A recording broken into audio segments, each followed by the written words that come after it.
Você pode realmente ser cristão sem fazer parte de uma igreja. Pode caminhar com Cristo, negando a comunhão que Ele mesmo instituiu. Há muitos hoje que dizem amar a Deus, mas rejeitam o corpo de Cristo. Estão iludidos por uma fé solitária, confortável, mas perigosamente vulnerável. E o mais grave é que essa escolha, aparentemente inofensiva, pode ser o início de um desvio lento e silencioso que termina em afastamento total da verdade. Não se engane, o diabo ama cristãos isolados. Porque um cristão sozinho é um cristão enfraquecido. O inferno trabalha sorrateiramente quando você decide se desconectar do rebanho. Hoje eu quero te confrontar, com amor, mas com seriedade. Você está realmente vivendo a fé bíblica ou apenas moldou uma fé conveniente, baseada no que você sente e não no que Deus ordenou? Essa pode ser uma das mensagens mais desafiadoras que você vai ouvir. Mas se o seu coração ainda arde pela verdade, fique comigo até o fim. Deus quer falar com você. Há um erro grave que vem se espalhando entre os que se dizem fiéis. A ideia de que seguir a Cristo é uma jornada solitária, uma caminhada privada e sem compromisso com o corpo de irmãos em fé. Muitos dizem, não preciso de igreja para ser cristão. Meu relacionamento com Deus é pessoal. E sim, é verdade que a salvação é uma experiência individual, uma decisão pessoal de render-se a Jesus. Mas a vida cristã, conforme revelada nas Escrituras, nunca foi desenhada para ser vivida em isolamento. O que começa no íntimo do coração deve se desdobrar numa vida de comunhão, serviço e edificação mútua. Desde o início da revelação bíblica, vemos que Deus chama indivíduos com um propósito que vai além deles mesmos. Quando o Senhor chamou Abraão, o tirou do meio de sua parentela, não foi para que ele vivesse uma fé solitária, mas para que, por meio dele, todas as famílias da terra fossem abençoadas. Em um dos momentos mais marcantes de sua jornada, Abraão encontra Melquisedeque, sacerdote do Deus Altíssimo, e o reconhece como autoridade espiritual, entregando-lhe o dízimo de tudo. Essa não é apenas uma cena de generosidade, mas uma cena de comunhão espiritual entre dois homens tementes a Deus.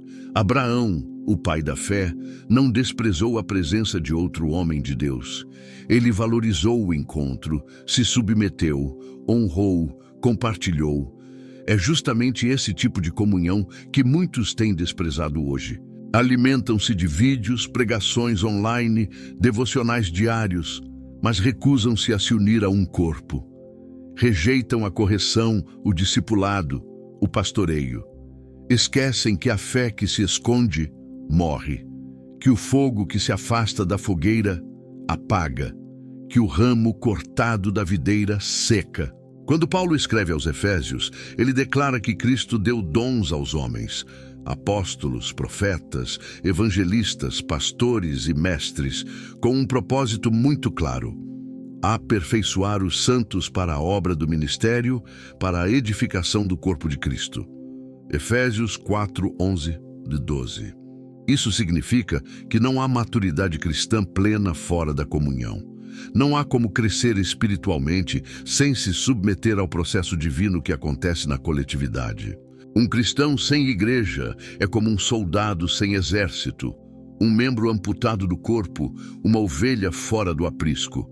Ele até pode sobreviver por um tempo, mas está fora do projeto original de Deus. E a palavra é clara: de sorte que somos membros uns dos outros. Efésios 4:25. Somos parte de algo maior, de um corpo onde cada parte tem sua função, sua contribuição, sua responsabilidade. E a saúde espiritual não é medida apenas pela sua oração pessoal, mas pela sua disposição em se envolver com o povo de Deus. Não é à toa que o livro de Atos mostra os primeiros cristãos unânimes em oração, partindo o pão de casa em casa, perseverando na doutrina dos apóstolos. Eles entendiam que andar com Cristo era também andar com seus irmãos, que o poder do Espírito se manifesta na unidade, que o crescimento do reino acontece por meio da comunhão. Mas há quem resista, dizendo que a igreja hoje está corrompida, que os líderes são falhos, que os escândalos afastam a fé.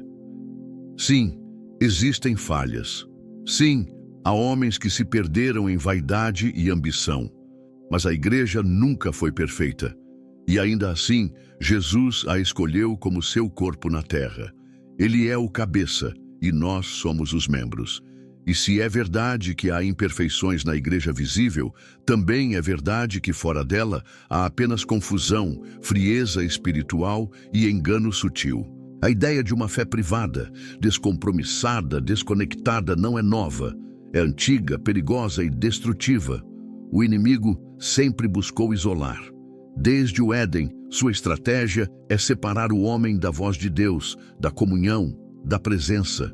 E quando consegue isolar, enfraquece. Quando enfraquece, derruba. Ele sabe que o crente sozinho não ouve conselhos, não recebe confrontos, não partilha dores nem vitórias, não carrega fardos alheios, não é edificado nem edifica. A fé genuína exige humildade. E a humildade nos faz reconhecer que precisamos uns dos outros, que há dias em que a oração do irmão nos sustenta, em que a palavra do pastor nos realinha, em que a presença da comunidade nos levanta do chão. Não se trata de obrigação religiosa, trata-se de necessidade espiritual, e se alguém ainda duvida, olhe para Jesus. Mesmo sendo o Filho de Deus, não andou sozinho. Formou um grupo, compartilhou a missão, lavou os pés dos discípulos, chorou com amigos, entrou nas casas, participou das festas, enfrentou a dor ao lado de outros. Até no Getsêmani, ele desejou a companhia de Pedro, Tiago e João. Se o Mestre valorizava a comunhão, quem somos nós para desprezá-la? Talvez a sua ausência na igreja não seja por convicção, mas por feridas. Talvez você tenha sido maltratado, incompreendido, esquecido. Mas mesmo assim, Deus ainda te chama para o corpo. Porque a cura, muitas vezes, vem exatamente da comunhão que você teme. É no corpo que Deus trabalha. É no meio do povo que Ele se move. É na unidade que Ele ordena a bênção. Você não foi salvo para caminhar sozinho. Foi salvo para pertencer. Foi alcançado para servir. Foi restaurado para levantar outros.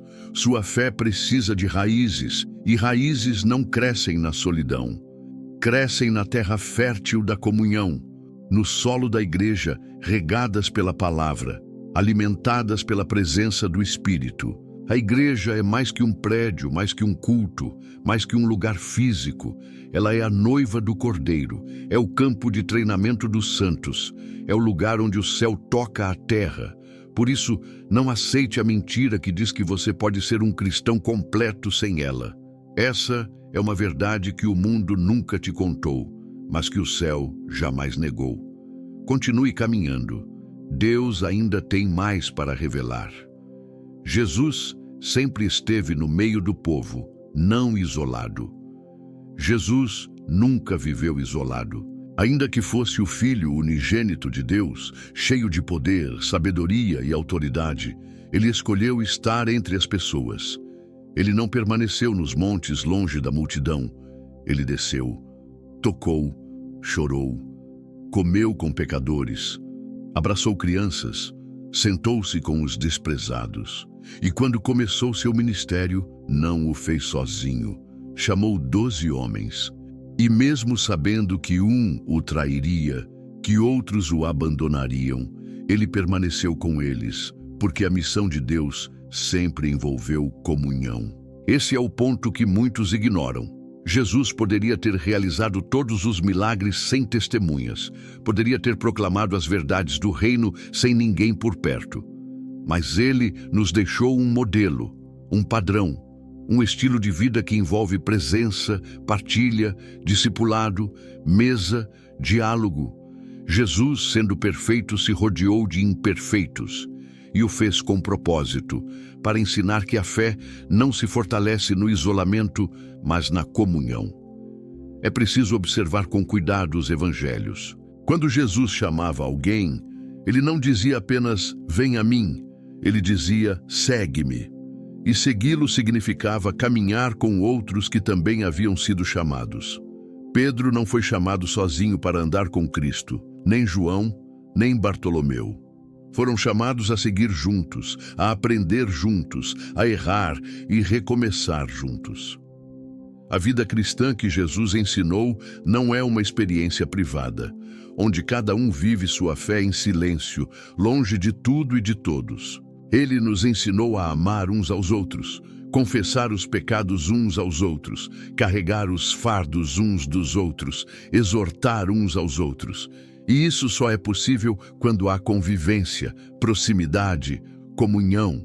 Quando olhamos para Atos dos Apóstolos, vemos com clareza o fruto dessa semente plantada por Jesus. Logo após o Pentecostes, quando o Espírito Santo foi derramado com poder, o texto sagrado diz: e perseveravam na doutrina dos apóstolos, e na comunhão, e no partir do pão, e nas orações.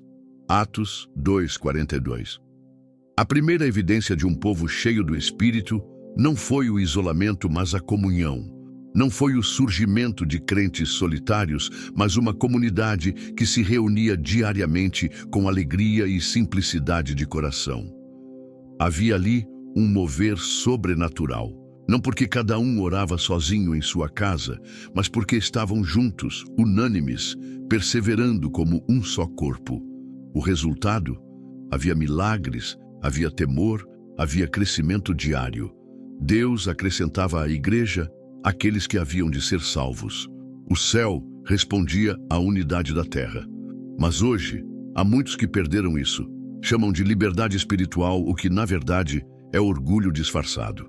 Chamam de intimidade com Deus, o que é apenas uma desculpa para evitar confrontos, responsabilidades e relacionamentos reais. Não querem mais mesa. Não querem mais prestar contas, não querem mais ser parte de algo onde possam ser corrigidos ou moldados. Mas Jesus nunca ensinou esse tipo de fé. É importante entender que a ausência de comunhão não é apenas uma fraqueza emocional, é uma fragilidade espiritual. Porque aos poucos, aquele que se afasta dos irmãos também se distancia da verdade. A alma que se isola torna-se um campo aberto para o engano. O crente que se desliga do corpo passa a andar segundo sua própria vontade. E com o tempo, a voz de Cristo se mistura com sua própria voz. Ele começa a construir uma fé à sua imagem e semelhança, moldada por suas emoções, seus traumas, seus argumentos. E sem perceber, deixa de seguir Jesus para seguir a si mesmo. Jesus não instituiu a igreja como uma sugestão, mas como um alicerce. Ele declarou: sobre esta pedra edificarei a minha igreja, e as portas do inferno não prevalecerão contra ela. Mateus 16:18. É dentro da igreja, mesmo imperfeita, mesmo cheia de desafios, que Deus cumpre seu propósito. É lá que Ele molda, purifica, capacita, envia. É ali que o caráter é lapidado, que os dons são ativados, que a fé é provada e fortalecida. O plano de Deus sempre foi coletivo.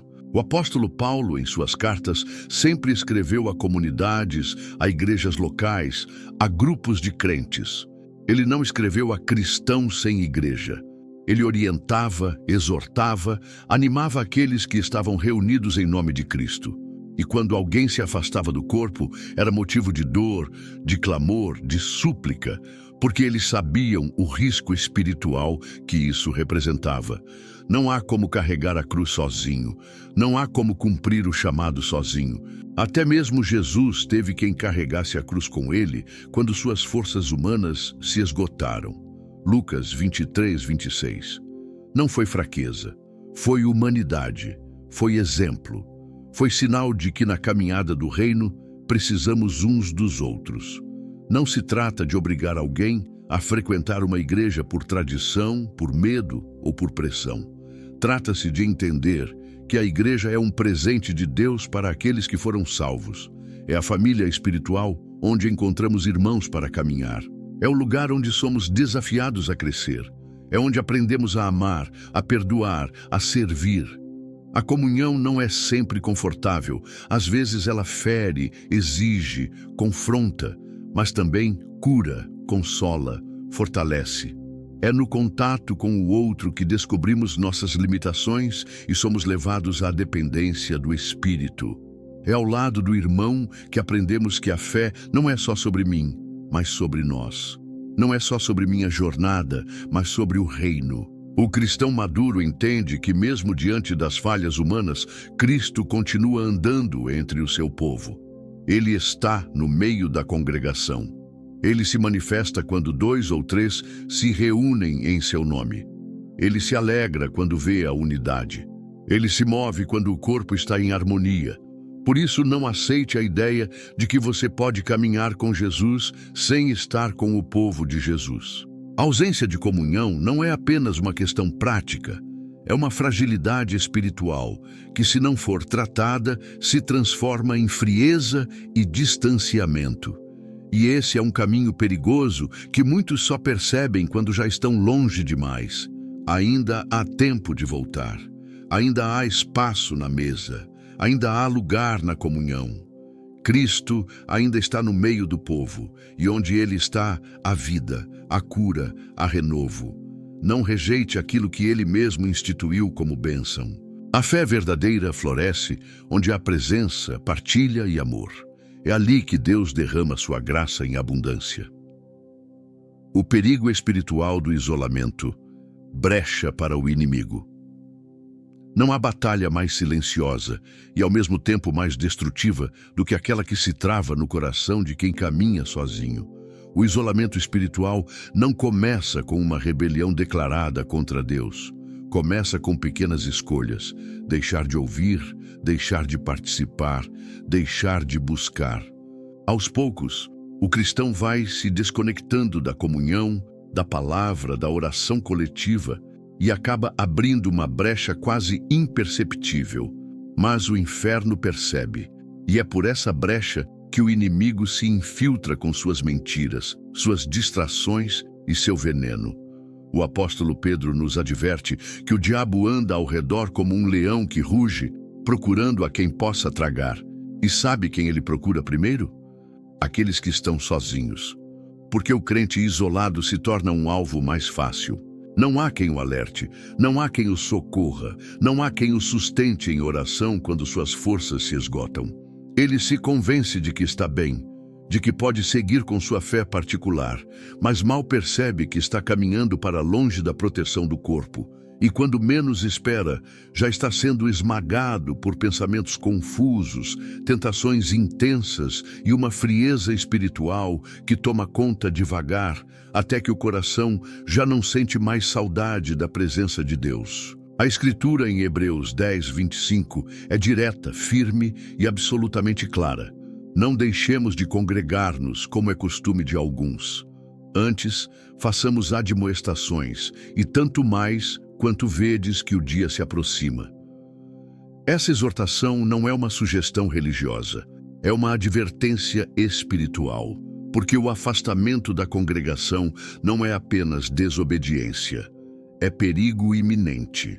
O dia do Senhor se aproxima, o tempo se encurta, e quanto mais nos isolamos, mais vulneráveis nos tornamos aos ataques do engano, da apostasia e da autossuficiência. O isolamento espiritual alimenta ilusões. A pessoa começa a crer que tem controle, que não precisa de ninguém, que pode viver sua fé sem se expor, sem se comprometer, sem prestar contas. Mas o que parece liberdade é, na verdade, um laço sutil de Satanás. Ele não nos ataca com correntes logo no início.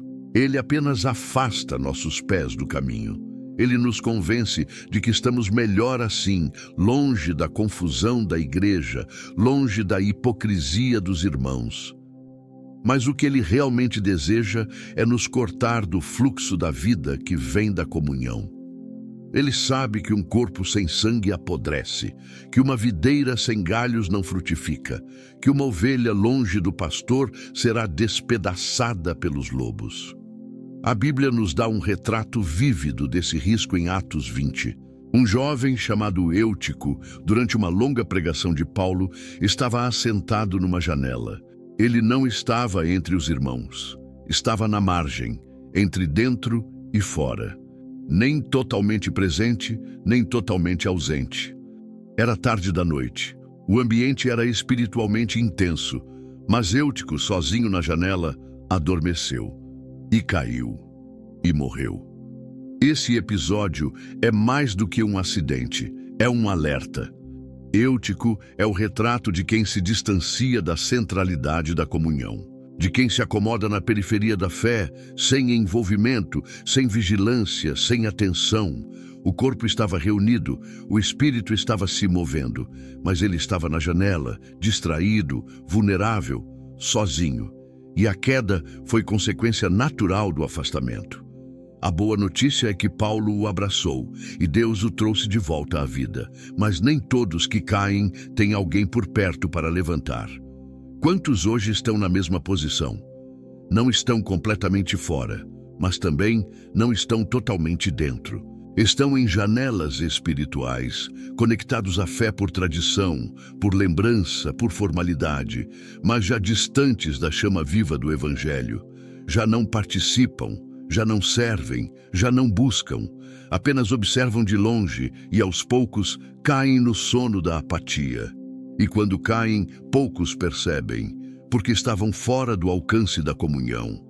Por isso, é urgente que se diga: a igreja é mais do que um culto, é um campo de guerra espiritual. É o lugar onde intercessões são levantadas, onde lágrimas são compartilhadas, onde correntes são quebradas pela unidade da fé. É na igreja que os dons se somam, que o discernimento se fortalece, que o crente é mantido alerta. Não é um lugar de perfeição, mas é um lugar de proteção, porque ali há olhos que veem o que você não vê. Há vozes que te chamam de volta quando você começa a se afastar. Há irmãos que se colocam entre você e o abismo, se necessário. O cristão que despreza essa realidade está desarmado diante do adversário. Pode conhecer a Bíblia, pode orar sozinho, pode até pregar. Mas quando os dias maus chegam, e eles sempre chegam, ele não terá ao seu lado o escudo da comunhão, a força da intercessão coletiva, a segurança do cuidado mútuo. Muitos que hoje estão frios, confusos, derrotados espiritualmente, começaram a trilhar esse caminho no dia em que decidiram se isolar. E, infelizmente, só perceberam tarde demais. Porque o isolamento não mata de uma vez. Ele vai drenando, pouco a pouco, a vida da alma. Vai silenciando a voz de Deus, distorcendo a percepção, até que a pessoa já não sente necessidade da verdade. E nesse estado, o inimigo trabalha com liberdade. É preciso romper com essa armadilha. É preciso reconhecer, com humildade, que ninguém vence sozinho. Que a força da fé não está apenas na oração particular, mas no compartilhar das cargas, no partir do pão, na edificação mútua. É na presença de outros fiéis que somos protegidos das ciladas do inimigo. É no ambiente de unidade que o Espírito Santo se manifesta com poder. A igreja não é perfeita, mas é o lugar onde Deus te plantou para ser cuidado, corrigido, curado e enviado. E não há outra forma de resistir ao mal senão revestido da armadura de Deus. E essa armadura é forjada no ambiente da comunhão. Longe disso, o inimigo encontrará espaço, tempo e brecha para destruir tudo que o Senhor construiu em sua vida. Não basta amar a Deus em segredo. É necessário caminhar com o povo de Deus em luz, porque onde há unidade, ali o Senhor ordena a bênção, e onde há isolamento, o inimigo prepara sua armadilha. Escolha onde você estará, escolha agora, porque na vida espiritual, quem está sozinho já está em perigo, mesmo que ainda não saiba.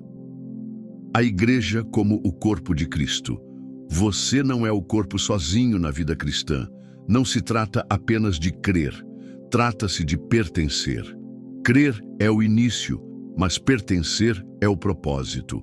A fé que permanece sozinha, sem corpo, sem vínculo, sem compromisso com os outros membros, enfraquece com o tempo e perde seu lugar na construção do reino. E é justamente isso que o apóstolo Paulo nos ensina com clareza em 1 Coríntios 12. Assim como o corpo é um e tem muitos membros, e todos os membros, sendo muitos, são um só corpo, assim é Cristo também. Nenhum membro sobrevive se estiver desconectado. Nenhum cristão floresce espiritualmente se vive separado do corpo. Há quem diga, eu sou igreja onde estiver, mas isso é uma distorção da verdade. Você pode carregar a presença de Deus em qualquer lugar, mas não é o corpo de Cristo sozinho. O corpo é coletivo, é unido por um só Espírito, movido por uma só fé, sustentado por um só Senhor. Se Deus nos salvou individualmente, foi para nos inserir em algo maior do que nós mesmos. Uma comunidade viva de fé, de propósito e de serviço. É na coletividade que a vida cristã revela sua beleza. Não há sentido em dons espirituais se não houver outros para recebê-los. Não há razão para exortar, consolar ou ensinar se não há irmãos caminhando ao nosso lado. Deus nos dotou de capacidades diferentes justamente para que dependêssemos uns dos outros. O olho vê, mas não anda. O pé caminha, mas não enxerga. O coração pulsa, mas não pensa. Cada parte tem sua função, mas todas precisam uma da outra para que o corpo viva. O orgulho espiritual tenta nos convencer de que podemos dar conta sozinhos, que não precisamos de ninguém, que nosso relacionamento com Deus é suficiente. Mas esse pensamento não é apenas antibíblico, ele é destrutivo. Porque uma fé que rejeita o corpo, rejeita o plano de Deus. Jesus morreu não apenas para salvar indivíduos, mas para formar um povo. Ele é o cabeça, e não há cabeça sem corpo. Rejeitar o corpo é ignorar a natureza do Evangelho. Na Bíblia, vemos um retrato poderoso dessa interdependência quando Moisés, em meio a uma batalha, fica com os braços cansados. Enquanto seus braços estavam erguidos, o povo de Israel prevalecia. Mas quando ele os baixava, os inimigos avançavam. Arão e Ur, percebendo sua fraqueza, se colocaram ao seu lado e seguraram seus braços até o pôr do sol. Moisés não venceu aquela batalha sozinho. A vitória veio da unidade, da cooperação, do apoio mútuo.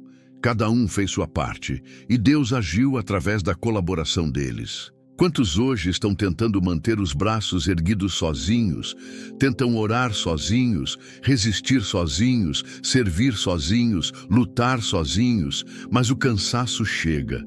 As mãos caem, o ânimo diminui e sem alguém ao lado, o peso se torna insuportável. É por isso que Deus nos deu a igreja, para que haja ombros onde descansar, vozes que oram conosco, mãos que nos sustentam e braços que nos levantam. A igreja não é um lugar para frequentar, é uma identidade para viver. Quando você diz que é cristão, você está afirmando que pertence a um corpo, e essa afirmação carrega responsabilidade. Não basta assistir cultos, é preciso se envolver. Não basta ser espectador, é preciso ser participante, porque cada membro tem algo a oferecer e também algo a receber. O corpo é fortalecido quando todos estão funcionando, mas quando um membro se isola, todo o corpo sente falta. Há pessoas que deixaram de servir porque acham que não têm importância, dizem que são só mais um. Mas não há só mais um no reino de Deus. Cada parte tem um valor eterno. E quando você se ausenta, algo no corpo deixa de funcionar como deveria. A igreja precisa de você, assim como você precisa da igreja.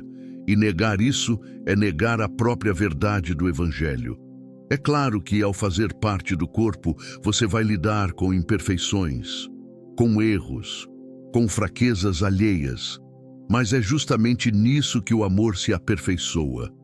O corpo saudável não é o que nunca se machuca, mas o que se regenera.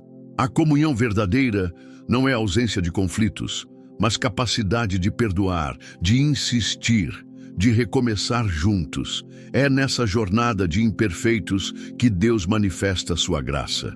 O inimigo sabe disso, e por isso ele não tenta apenas atacar o crente individualmente. Ele tenta romper os vínculos. Ele quer plantar desconfiança, mágoa, orgulho, ressentimento. Porque sabe que, se conseguir nos isolar, já deu um grande passo para nos enfraquecer. E é por isso que Paulo insiste: sede unidos. Tende o mesmo pensamento, suportai-vos uns aos outros em amor. A maturidade espiritual não se mede pelo quanto você sabe, mas pelo quanto você consegue andar em unidade. E isso exige renúncia, humildade, disposição, exige paciência, mas também traz frutos eternos. Quando a igreja funciona como corpo, o mundo vê Cristo, porque é nesse corpo que ele habita. E se a cabeça é santa, o corpo também deve ser. Você foi chamado para fazer parte, para pertencer, para edificar, para ser edificado. E quando entende isso, sua fé deixa de ser uma experiência solitária e passa a ser um instrumento de transformação. Deus age no coletivo. Ele se revela na comunhão. Ele se move quando os membros estão alinhados ao propósito do cabeça. Talvez você tenha tentado andar sozinho por muito tempo. Talvez até tenha sido ferido por outros membros. Mas não desista do corpo por causa da falha de uma parte.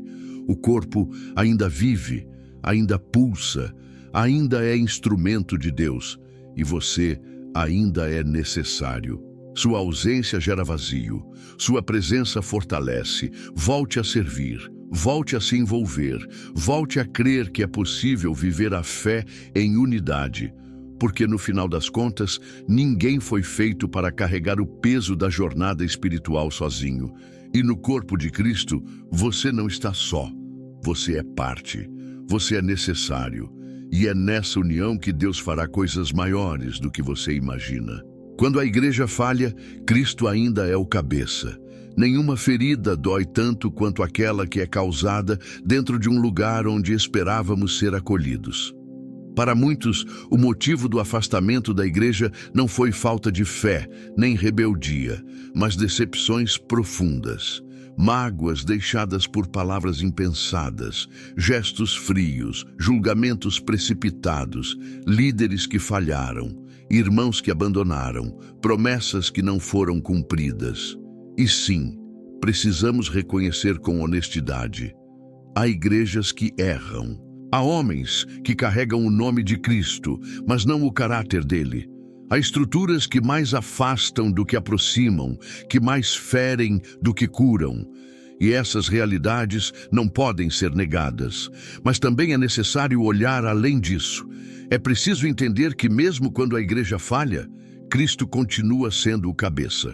O erro de um líder não muda a verdade do Evangelho. A frieza de uma comunidade não apaga o fogo do Espírito. A injustiça de um pastor não anula a justiça de Deus. Cristo nunca abandonou a sua igreja. Ele continua entre os candelabros, como revela o livro de Apocalipse, caminhando no meio das igrejas, observando, corrigindo, exortando, mas ainda presente. Nas cartas às 7 igrejas, vemos um Cristo que não ignora os pecados, que não tolera o engano, mas que ao mesmo tempo não desiste da sua noiva. Ele repreende porque ama, ele alerta porque deseja restaurar, ele disciplina porque deseja salvar. A igreja de Éfeso havia perdido o primeiro amor. Pérgamo tolerava heresias, Tiatira havia se corrompido. Sardes tinha fama de viva, mas estava morta. Laodiceia era morna e orgulhosa. Ainda assim, Jesus escreve a cada uma delas. Ainda assim, ele fala com cuidado, com paciência, com insistência. Porque a voz dele não se cala diante da falha. Ela se levanta com mais autoridade. Se você foi ferido por uma igreja, isso não significa que Deus te abandonou. Não significa que você precisa viver isolado, afastado, desconfiado para sempre. Significa apenas que você provou da fragilidade humana dentro de um lugar que, sim, deveria ser santo, mas que também é composto por gente falha. E isso não justifica o erro, mas ajuda a entender que o nosso chamado não é para seguir pessoas, mas para seguir a Cristo. Há quem diga, se até o pastor caiu, como posso confiar? Mas a verdade é que a confiança não deve estar no pastor, deve estar em Jesus. E ele nunca caiu, nunca mentiu, nunca abusou de ninguém, nunca usou sua autoridade para oprimir. Ele é o único digno de ser seguido sem reservas, e ele ama a sua igreja, mesmo aquela que precisa de correção, mesmo aquela que ainda está sendo purificada. A igreja não é uma construção humana, é um projeto divino. Ela nasceu no coração de Deus antes da fundação do mundo. Foi comprada com o sangue de Jesus. Foi capacitada pelo Espírito Santo. E mesmo em meio a falhas, ela continua sendo o lugar onde o céu toca a terra, onde vidas são restauradas, onde o perdão é possível, onde os dons são despertados, onde o reino avança. Jesus nunca disse que sua igreja seria perfeita, mas disse que as portas do inferno não prevaleceriam contra ela. Isso significa que o mal pode até se infiltrar, pode tentar corromper, confundir, destruir, mas não vencerá, porque o cabeça é Cristo. E onde ele governa, a graça é maior que a dor, a restauração é mais forte que a queda. É verdade que há muitos que não aguentaram mais, que decidiram não voltar, que escolheram carregar a fé sozinhos por medo de sofrer de novo. Mas essa não é a cura, é apenas um esconderijo. E esconder-se não trata a ferida, apenas a preserva aberta, infeccionando a alma com ressentimento, incredulidade e solidão.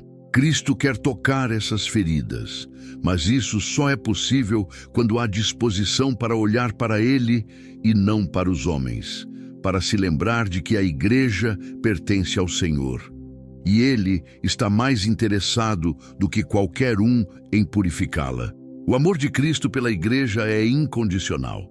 Ele a conhece por dentro, sabe onde está doente, onde precisa de correção, mas não a rejeita. Ele não se envergonha de chamá-la de sua noiva. E se Ele, que é santo, ainda acredita na igreja, quem somos nós para desistir dela? Se Ele ainda anda no meio dos candelabros, quem somos nós para apagar a chama? Se Ele ainda está edificando sua casa, quem somos nós para abandonar o canteiro? O verdadeiro cristianismo não ignora as falhas da igreja, mas também não abandona o chamado de ser parte ativa na transformação dela. Você pode ter sido machucado dentro dela, mas pode também ser um instrumento de cura. Pode ter sido desprezado, mas pode agora acolher outros. Pode ter sido calado, mas pode hoje levantar sua voz em oração por um recomeço. Cristo não te chamou para ficar à margem. Ele te chamou para voltar ao centro, para ser coluna, para ser testemunha viva do que a graça pode fazer. Quando você entende que a sua aliança é com Cristo, a visão muda. A decepção dá lugar à compaixão. O ressentimento se transforma em intercessão. E o que antes era só dor, passa a ser um testemunho poderoso de restauração. Porque a igreja ainda é o lugar onde o Espírito age. Ainda é o ambiente onde pecadores são alcançados, onde o Evangelho é pregado, onde a verdade é sustentada. Mesmo quando vacila, mesmo quando tropeça, ela continua sendo a noiva que está sendo preparada para o encontro com o noivo. Por isso, não desista. Não viva à sombra da frustração. Não alimente a crítica que paralisa. Levante-se com olhos renovados. Olhe para Cristo. Veja que Ele continua ali, chamando, curando, guiando, santificando. A igreja pode ter te falhado, mas Jesus nunca falhou. E Ele continua dizendo, eu edificarei a minha igreja. Você não foi chamado para seguir homens, foi chamado para seguir Jesus. E quem segue Jesus inevitavelmente se aproxima da igreja que ele ama. Não fuja por causa das feridas, entregue-as. Não se esconda por causa das decepções, supere-as. Não viva em silêncio por causa dos erros do passado. Testemunhe o poder da graça. Cristo ainda é o cabeça, e ele não desistiu do seu povo. A pergunta que ecoa agora é: você vai continuar se afastando por causa dos homens? Ou vai se aproximar por amor ao Rei que ainda caminha entre os candelabros? O despertar do cristão que volta à casa do Pai. Nenhum afastamento é tão profundo que o amor do Pai não possa alcançar. Nenhuma queda é tão grave que a graça de Deus não possa levantar. E por mais tempo que alguém tenha passado longe da casa, a porta ainda está aberta. Há um lugar à mesa. Há um Pai esperando. Há um lar pronto para restaurar tudo o que o tempo e o mundo tentaram destruir. No Evangelho de Lucas, capítulo 15, Jesus conta uma história que atravessa séculos com a mesma força, a do filho pródigo. Um jovem que decide sair de casa, pedir sua parte da herança e viver longe da presença do pai. A decisão não foi impulsiva, foi uma escolha.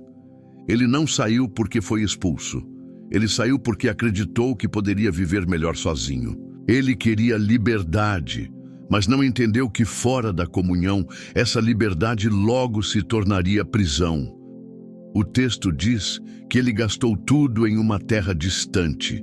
E quando tudo acabou, quando o dinheiro acabou, quando os amigos se foram, quando a alegria virou vergonha, ele se viu em um lugar onde nenhum filho deveria estar, no meio dos porcos, desejando a comida deles.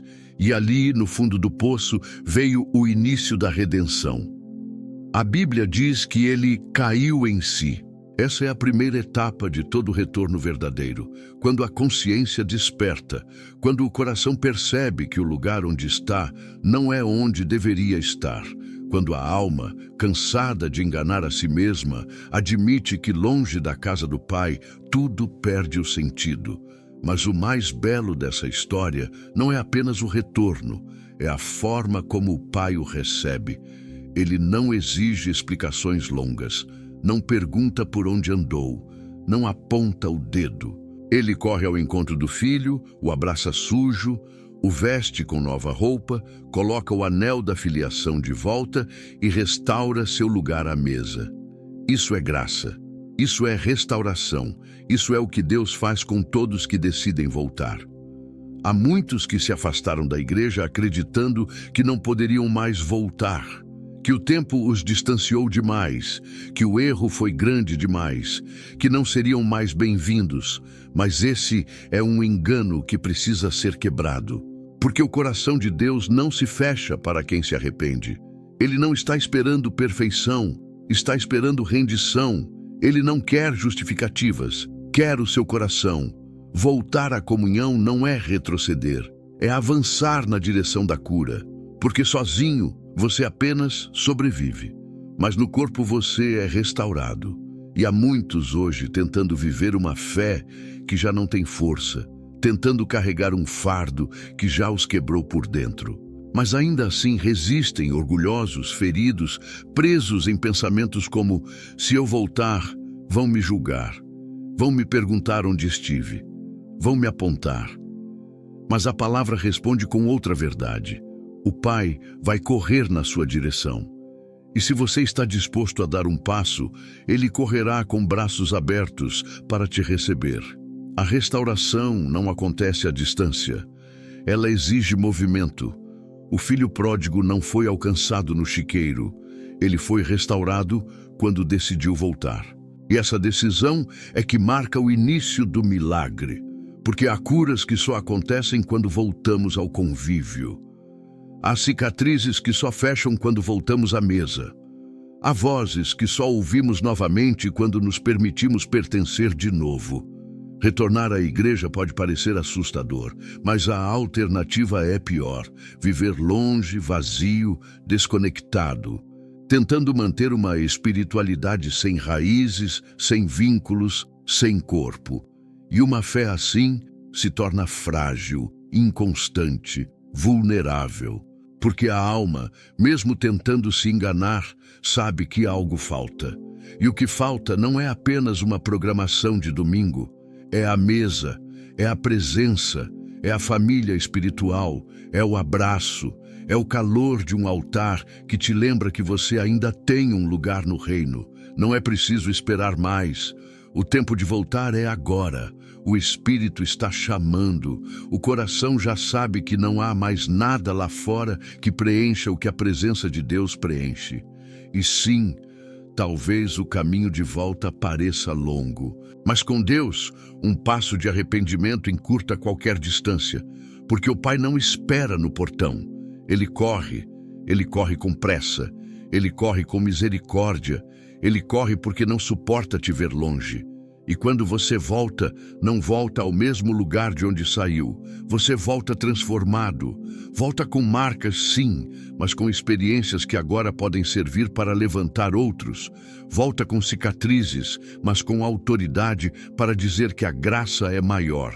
Volta com lágrimas, mas com a certeza de que há perdão.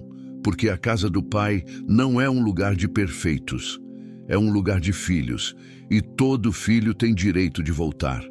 Talvez você tenha deixado ministérios, abandonado chamados, silenciado dons, mas Deus não os apagou. Eles estão aí, adormecidos, esperando o toque da obediência. E tudo começa com o retorno. A jornada de cura começa com um passo, um pedido, um clamor, um reconhecimento. Pai, pequei contra o céu e diante de ti. Então, ele te cobre com vestes novas, ele limpa as feridas, ele te põe de volta onde você nunca deveria ter saído. O retorno do filho pródigo foi celebrado com festa, porque o céu se alegra com o que o mundo despreza. Aquele que foi rejeitado pela sociedade é restaurado pela graça. Aquele que falhou diante dos homens é perdoado diante do trono. E isso não é apenas uma história bonita, é uma promessa viva. É a prova de que ninguém está longe demais para recomeçar. Não permita que a vergonha te cale, que o orgulho te congele, que a dor te mantenha fora da casa onde sua cura te espera. A igreja não é um tribunal, é um hospital. E Cristo é o médico. Ele conhece sua história. Ele viu cada passo seu. E ainda assim, Ele quer você de volta. Porque não importa quanto tempo passou, nem quão sujo você se sinta, nem quantos erros tenha cometido, você ainda é filho. E se você ainda é filho, então a casa é sua, a mesa te espera. O Pai está de pé e os anjos já se preparam para celebrar. Voltar nunca foi um sinal de fraqueza. Voltar é o ato mais corajoso de quem entende que a vida sem Deus não é vida. Voltar é reconhecer que tudo o que o mundo oferece é vazio, que tudo o que te prometeram lá fora não se compara ao que o Pai tem reservado. Hoje é o dia do despertar, não amanhã, não depois, agora. Porque quanto mais você adia, mais distante fica a voz. E essa voz está dizendo agora: volta, filho, volta, filha, eu nunca deixei de te amar. A igreja triunfante, o lugar onde Deus age em comunhão. A igreja não é uma ideia humana, nem uma invenção religiosa. Ela nasceu do coração de Deus. Foi anunciada por Jesus com autoridade quando disse: sobre esta pedra edificarei a minha igreja, e as portas do inferno não prevalecerão contra ela. Mateus 16:18. Não é apenas um ajuntamento de pessoas com interesses espirituais, nem um espaço onde se reúnem os que gostam de louvor ou mensagens. A igreja é a manifestação visível do reino de Deus na terra. É o ambiente onde o céu toca o chão, onde o impossível se torna possível, onde vidas quebradas encontram propósito, onde o Espírito Santo age com liberdade. A igreja não é perfeita, mas ela é triunfante, porque não depende de estrutura, nem de prestígio, nem de reconhecimento humano. Sua força está no seu fundador. E Cristo não apenas a instituiu, ele prometeu sustentá-la até o fim.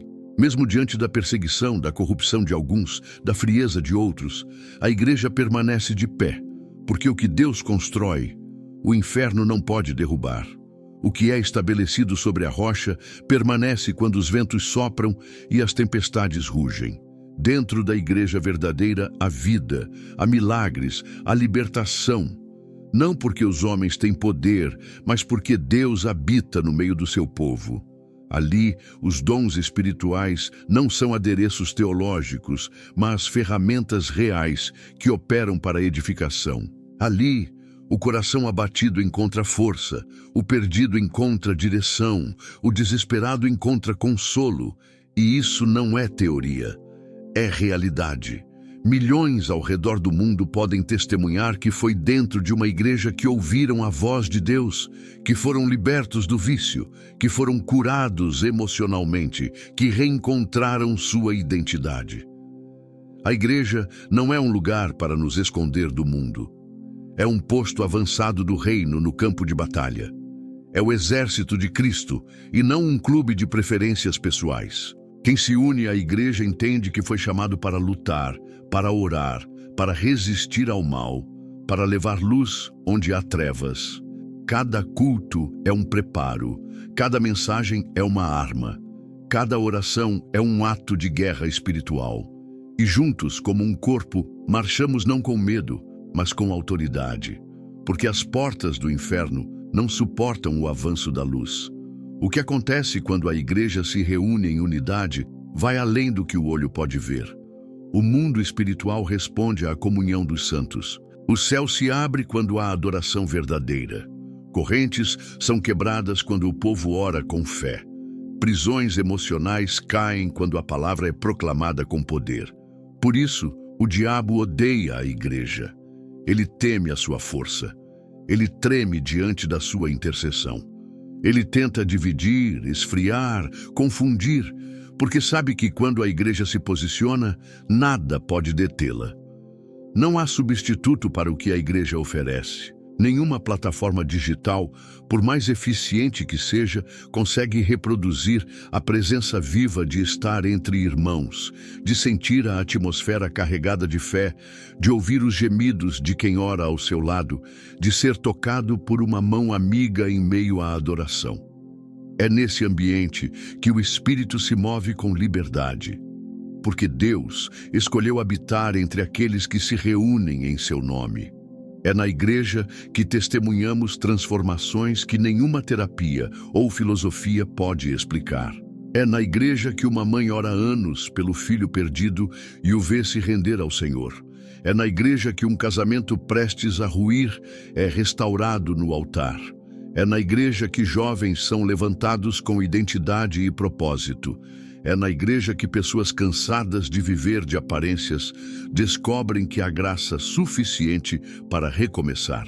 Mas para que tudo isso aconteça, é preciso entender que a igreja exige entrega. Ninguém experimenta a plenitude da comunhão espiritual se vive à margem, se apenas observa, se não se envolve. O mover de Deus alcança aqueles que decidem mergulhar, que escolhem servir mesmo quando estão cansados, que permanecem mesmo quando há falhas, que acreditam que a presença de Deus vale mais do que a conveniência do conforto. Você pode até conhecer a Deus em casa, mas é na comunhão da igreja que você é lapidado, fortalecido e enviado. É no convívio com outros crentes que sua fé é desafiada e refinada. É nos momentos de confronto e reconciliação que o caráter de Cristo é moldado em você. Porque não há amadurecimento sem relacionamento, e não há avivamento sem unidade. A igreja não é apenas relevante, ela é necessária, não como uma opção para os que querem se sentir bem, mas como um chamado para os que desejam ser parte de algo eterno. A igreja não vai passar. As modas passam, os movimentos passam, as opiniões humanas mudam, mas a igreja permanece, porque Cristo a sustenta com suas mãos perfuradas, e o que ele começou, ele mesmo completará. Quem entende essa verdade não vive pulando de congregação em congregação, não vive alimentando críticas ou comparações, vive com os pés firmes onde Deus o plantou, serve com alegria, caminha com graça, suporta com fé, edifica com amor, porque sabe que foi chamado para ser parte da resposta de Deus na terra. Se você quer permanecer firme até o fim, não tente caminhar sozinho. O tempo é curto, as lutas são intensas, os dias são maus, mas a promessa permanece. As portas do inferno não prevalecerão contra a igreja. Isso não é uma frase bonita, é um decreto do céu, um selo de vitória sobre aqueles que não desistirem, sobre aqueles que permanecerem no corpo, sobre os que escolherem o altar ao invés do isolamento. Volte para o corpo, volte para a missão, volte para o altar, volte para o centro da vontade de Deus. Porque é ali que sua vida será fortalecida, seus dons serão ativados e sua alma encontrará descanso. Não mais como alguém à parte, mas como alguém que pertence, que serve, que ama, que resiste. A igreja continua em marcha e Deus ainda opera no meio dela. Ainda cura, ainda restaura, ainda salva, ainda transforma. O Espírito Santo ainda desce quando o povo se une, ainda se move quando há quebrantamento, ainda sussurra quando há reverência. Não perca o que o céu está derramando por estar fora do lugar. Hoje é tempo de voltar, de firmar os pés, de se levantar com o corpo, porque a igreja não é só um lugar onde se vai, é quem você é, e é onde Deus decidiu agir com poder. Ainda há tempo, ainda há lugar, ainda há propósito. Você faz parte do que Deus está edificando, e o inferno não pode impedir o que Cristo começou. Que o Senhor te fortaleça, te restaure e te conduza de volta ao centro da sua vontade. Que você encontre no corpo de Cristo o refúgio, a direção e a comunhão que tua alma tanto precisa, e que, firmemente enraizado na fé, você caminhe com coragem até o fim, sob a graça e a proteção daquele que prometeu: Eis que estou convosco todos os dias. Amém.